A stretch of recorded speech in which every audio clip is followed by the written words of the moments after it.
Hello friends, welcome to my channel. আজকে আমি তোমাদের সাথে শেয়ার করব যারা তোমরা অঙ্গনওয়াড়ি কর্মী এবং সহায়িকা পরীক্ষার জন্য প্রস্তুতি নিচ্ছ, তোমাদের জন্য কিন্তু একটি ভালো খবর আছে। তোমরা জানো রাজ্য সরকারের তরফ থেকে ইতিমধ্যেই যে 36,000 ভ্যাকান্সির কথা বলা হয়েছে, সেখানে কিন্তু প্রত্যেকটি জেলা এবং প্রত্যেকটি ব্লক থেকে আস্তে আস্তে ভ্যাকান্সির কথা এবং ভ্যাকান্সির যে নিয়োগের বিজ্ঞপ্তি সেটা কিন্তু বেরোবে। তো তোমরা সকলেই ওয়েট করতে থাকো এবং প্রত্যেকটি ব্লক বা প্রত্যেকটি জেলা থেকেই কিন্তু এরকম আস্তে আস্তে তোমরা দেখতে পাচ্ছ যে এর আগে কিন্তু যে পুরুলিয়ার বেরোলো, উত্তর চব্বিশ পরগনার বেরোলো, এবার কিন্তু তোমাদের আমি যে নোটিশটা শেয়ার করছি এটাও কিন্তু আরেকটি জেলার নোটিশ বেরিয়েছে, যেখানে তোমাদের আইসিডিএস ওয়ার্কার এবং হেল্পার পদে নিয়োগের জন্য বিজ্ঞপ্তি জারি করা হয়েছে। এবং এই যে বিজ্ঞপ্তিটি তোমরা এখানে দেখো, এখানে যে ডেটটা সেটা বলা রয়েছে দেখো 20/2/2024, অর্থাৎ আজকে 18 তারিখ, দুদিন পর থেকে কিন্তু তোমাদের যে অ্যাপ্লিকেশন সেটা স্টার্ট হবে এবং এটা চলবে দেখো 20/3/2024 পর্যন্ত কিন্তু তোমাদের এটা অনলাইন মোডে তোমাদের অ্যাপ্লিকেশনটা শুরু হবে। তো তোমরা যারা প্রিপারেশন নিচ্ছ তারা কিন্তু অবশ্যই তোমাদের প্রিপারেশনটা চালিয়ে যাও এবং খুব ভালোভাবে প্রস্তুতি নিতে থাকো।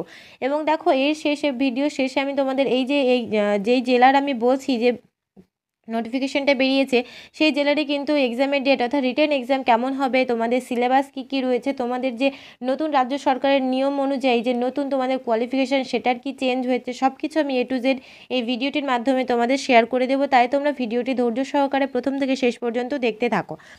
তো এখানে তারপরে দেখো তোমাদের যে কী বলেছে প্রথম থেকে দেখিয়ে দিই। তো এই যে নোটিশটি দেখো, এই নোটিশটি দেখিয়ে বেরিয়েছে দেখো, government of West Bengal, office of the child development project officer. তারপরে দেখো মাদারিহাট আইসিডিএস প্রজেক্ট আলিপুরদুয়ার। তো এটা আলিপুরদুয়ারের যে মাদারিহাট যে আইসিডিএস প্রজেক্ট রয়েছে সেখান থেকে এই নোটিশটি পাওয়া গিয়েছে।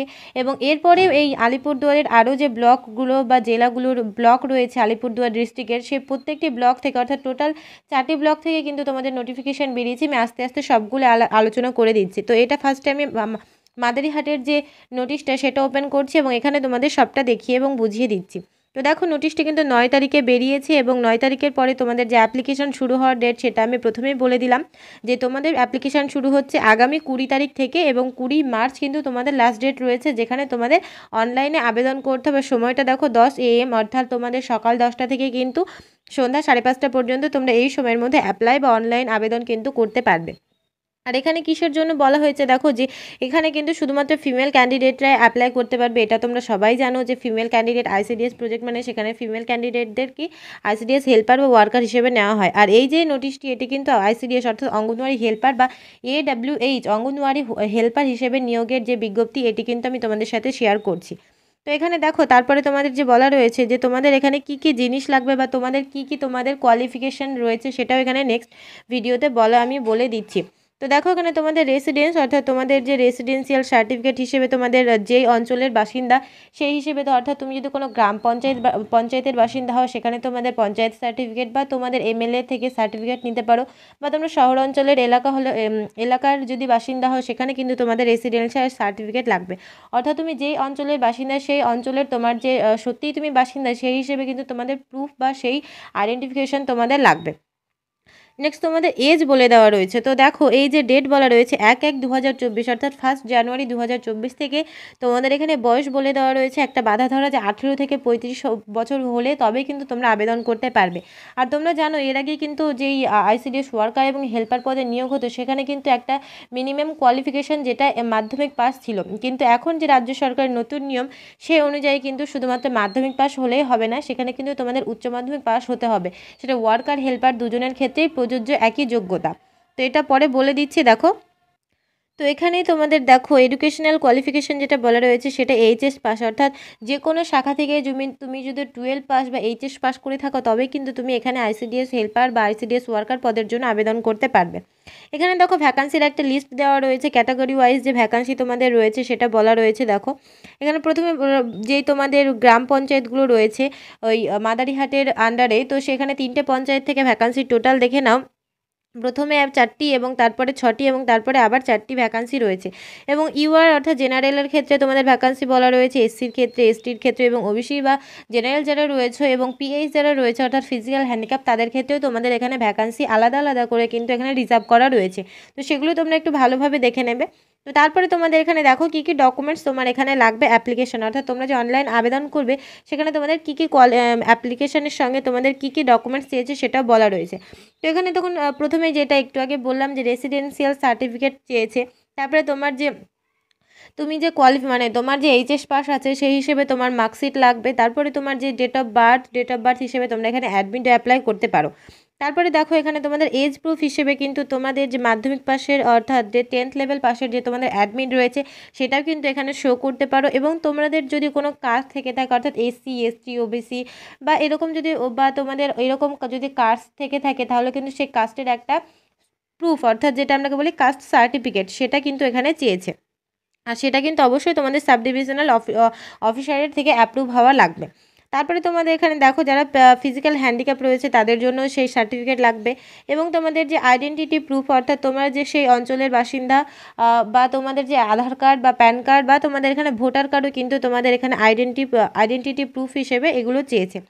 এবং তোমাদের এখানে ফুল সিগনেচার এখানে স্ক্যান করতে হবে, তো সেখানে ফুল সিগনেচার এবং ছবি যে তোমাদের থাকে অর্থাৎ পাসপোর্ট সাইজ যে ছবি সেটাও কিন্তু এখানে জেপিজি অথবা জেপিইজি এই ফরম্যাটে কিন্তু সেখানে অনলাইনে আবেদন করতে হবে। তো এগুলো নিয়ে তোমাদের এত ভাবার কিছু নেই, তোমরা যে কোনো কম্পিউটারের দোকান অর্থাৎ যেখানে তোমরা আবেদন করো সেখানে গেলেই কিন্তু তোমাদের খুব সুন্দর করে আবেদন করে দেবে।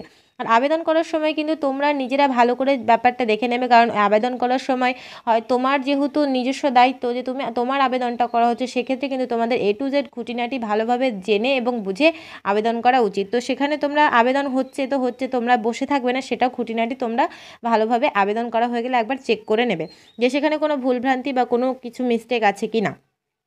এবং তারপরে দেখো তোমাদের কী কী ডকুমেন্ট এই যে সেগুলো যে একটু আগে যেগুলো বললাম সেগুলো আপলোড করতে হবে। এবং এখানে দেখো তোমাদের সিলেকশন প্রসেস বলে দেওয়া রয়েছে। তো সিলেকশন প্রসেস দেখো যে প্রথমে তোমাদের 100 নম্বরের যে এক্সাম সেটা তোমরা জানো 100 নম্বরের তোমাদের এক্সাম হবে, এবং এখানে তোমাদের যে ভাইভা হবে সেটা কিন্তু 10 নম্বরের হবে। তো এখানে দেখো তোমাদের যে রিটেন এক্সামের সিলেবাস সেটাও কিন্তু এখানে বলে দেওয়া রয়েছে। আর তোমাদের এই যে এখানে দেখো 1.1:5 এই রেশিওতে কিন্তু তোমাদের নেওয়া হবে, অর্থাৎ একটা সিট পিছু কিন্তু তোমাদের পাঁচজনকে ডাকা হবে, এবং সে ভাতে 5জনকে ডাকা হবে, এবং সেই 5জনের থেকে কিন্তু একজনকে নিয়োগ করা হবে বা একজনকে নেওয়া হবে। এটা বলা রয়েছে দেখো 1:5 রেশিও অনুযায়ী কিন্তু হবে। এখানে দেখো রিটেন এক্সামের তোমাদের একটা পার্ট বলে দেওয়া রয়েছে যে রিটেন এক্সামে কোথায় কত নম্বর থাকে। তো টোটাল 90 নম্বরে থাকে। তো 90-এর মধ্যে দেখো টোটাল কিন্তু 150 নম্বরের একটা তোমাদের ক্লাস 8 লেভেলে একটা রচনা লিখতে থাকে, যেটা সম্পূর্ণ বাংলায় করতে হয়। এছাড়াও অ্যারিথমেটিক অর্থাৎ 8 লেভেলেরই কিন্তু তোমাদের 20 নম্বরের ম্যাথ বা অঙ্ক থাকে। তাছাড়াও তোমাদের নিউট্রিশন অর্থাৎ পুষ্টি, জনস্বাস্থ্য, হেলথ এইসব সম্পর্কে এবং যে সামাজিক অবস্থান, নারীর যে সামাজিক অবস্থান সেটা সম্পর্কে 15 নম্বর থাকে। এবং তারপরে তোমাদের দেখো জেনারেল নলেজ অর্থাৎ জেনারেল নলেজ বা সাধারণ জ্ঞান থেকে 20 নম্বর থাকে। এবং যে তোমাদের ভাইভা থাকে সেটা 10 নম্বরের হয়, যেটা একটু আগে বললাম। এবং তোমাদের লাস্ট যেটা রয়েছে যে ইংলিশ থেকেও কিন্তু তোমাদের 20 নম্বরের থাকে, অর্থাৎ টোটাল তোমাদের 100 নম্বরের পরীক্ষা হয়, তার মধ্যে ভাইভা 10 এবং 90 হয় রিটেন। তো এখানে তোমাদের যে সেই প্রসেসটা অর্থাৎ তোমাদের যে কিভাবে নিয়োগ হবে সেটাও কিন্তু এখানটায় পুরোটা সম্পূর্ণটা বলা রয়েছে। তো তোমাদের আবেদনের লাস্ট তারিখও সেটা আমি বলে দিলাম যে তোমাদের লাস্ট আবেদনের তারিখ রয়েছে 2 মার্চ, অর্থাৎ 20 মার্চ তোমাদের লাস্ট তারিখ রয়েছে। আর এখানে একটা মোস্ট ইম্পর্টেন্ট পার্ট তোমাদের দেখো যে এইটাই তোমাদের ওই যে তোমাদের মোটামুটি একটা যে রিটেন এক্সাম হবে সেই রিটেন এক্সামের কিন্তু ডেট ভালোভাবে বলা রয়েছে। তো দেখো সেই ডেটটা বলা রয়েছে 30/6/2024, অর্থাৎ আলিপুরদুয়ারে মোটামুটি এটা ধরা যায় যে তোমাদের জুন জুলাই নাগাদ বা তার আগেও কিন্তু তোমাদের এক্সামটা হয়ে যেতে পারে। তো হাতে যেহেতু বেশি দিন সময় নেই, তো তোমরা তোমাদের প্রিপারেশান যারা শুরু করেছো তারা তো খুবই ভালো কথা, আর যারা এখনও প্রিপারেশান শুরু করোনি সেই হিসেবে বা এটা নিয়ে কোনো কিছু ভাবোনি, তো তারা শুরু করতে পারো এখনও, যেহেতু অনেক কটা দিনের সময় আছে, সেহেতু তোমরা তোমাদের প্রিপারেশান যদি ঠিকঠাকভাবে শুরু করো আশা করছি তোমরা ভালোভাবে প্রিপারেশান নিতে পারবে। তো এরপরে আরও যে ব্লকগুলোর যে তোমাদের নিয়োগের বিজ্ঞপ্তি জারি করা হয়েছে সেটি সম্পর্কে আমি তোমাদের দেখিয়ে দিচ্ছি।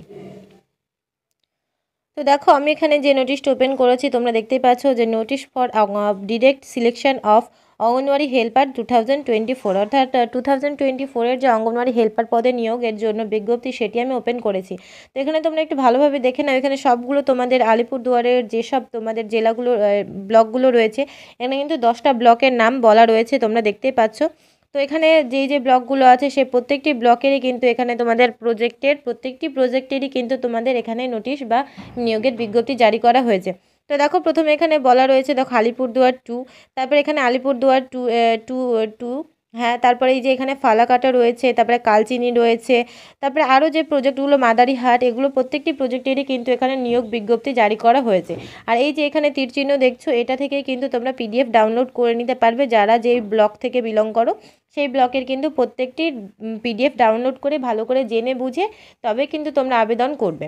তো ভিডিওটা আমি এখানেই শেষ করছি। এরপরেও যদি তোমাদের কোনো রকম কোনো সমস্যা বা কোনো কিছু প্রশ্ন থেকে থাকে অবশ্যই কমেন্ট করো, আমি চেষ্টা করব তোমাদের প্রশ্নের উত্তর দেওয়া। ভিডিওটি প্রথম থেকে শেষ পর্যন্ত দেখার জন্য অসংখ্য ধন্যবাদ রইল। আর তোমরা যারা প্রিপারেশান শুরু করছো তারা কিন্তু এক্সাম দেবে মনে করছো, তারা কিন্তু ভালোভাবে তোমাদের প্রিপারেশানটা শুরু করে দাও। Thanks for watching.